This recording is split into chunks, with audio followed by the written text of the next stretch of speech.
भगवान भाव के भूखे होते हैं। ये बात तो हम सब ने सुनी है, लेकिन ये बात 100% सही है।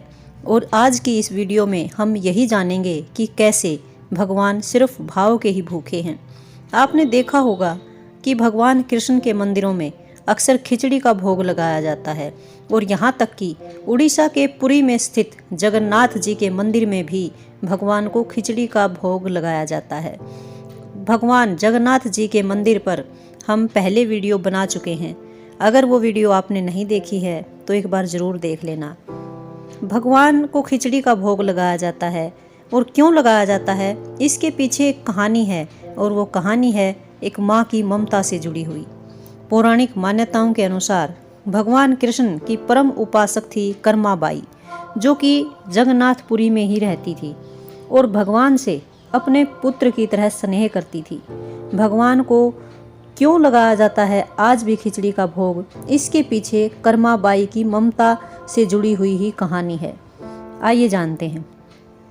कर्माबाई एक पुत्र के रूप में ठाकुर जी के बाल रूप की उपासना करती थी, उनका लाड दुलार करती थी।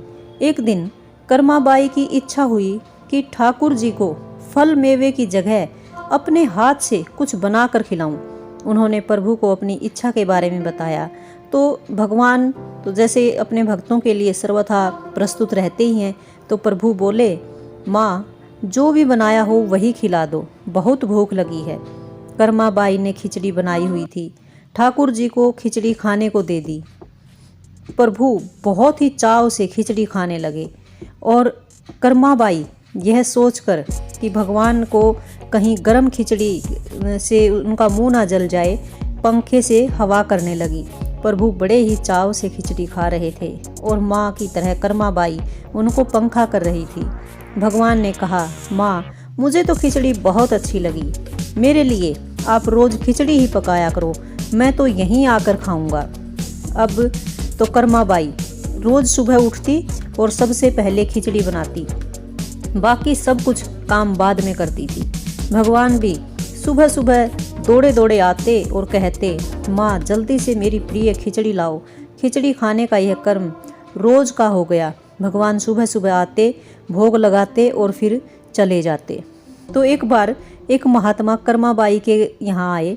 महात्मा ने उन्हें सुबह सुबह खिचड़ी बनाते हुए देखा तो नाराज होकर कहा, माता जी आप ये क्या कर रही हो?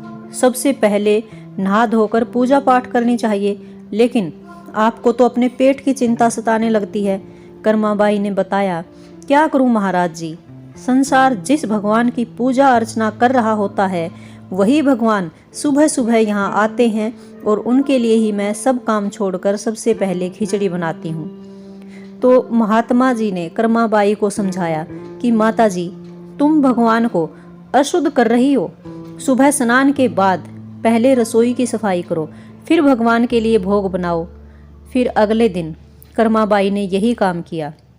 भगवान सुबह सुबह आए और खिचड़ी मांगने लगे तो कर्माबाई ने कहा, प्रभु जी अभी मैं स्नान कर रही हूँ, थोड़ा रुको।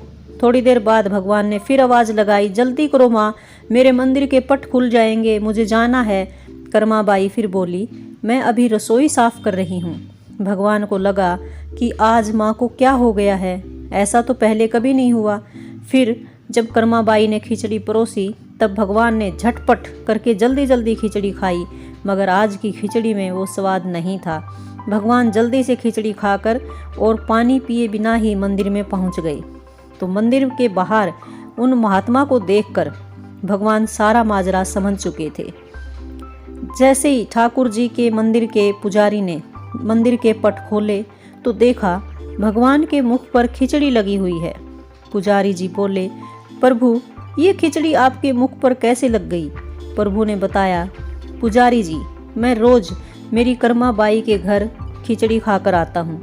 आप माँ कर्माबाई जी के घर जाओ और जो महात्मा उनके यहाँ ठहरे हुए हैं उनको समझाओ, उसने मेरी माँ को गलत पट्टी कैसे पढ़ा दी।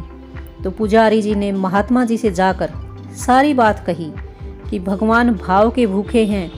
यह सुनकर महात्मा जी घबरा गए और तुरंत कर्माबाई के पास जाकर कहा, माता जी मुझे माफ़ कर देना, ये नियम धर्म तो हम संतों के लिए है, आप तो जैसे पहले खिचड़ी बनाती थी वैसे ही बनाएं।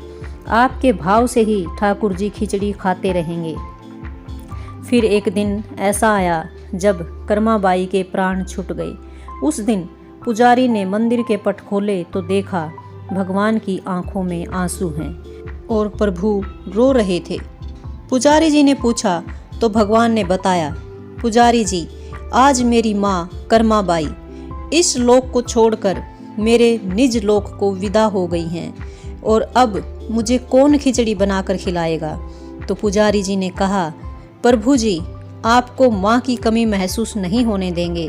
आज के बाद आपको सबसे पहले खिचड़ी का भोग ही लगेगा।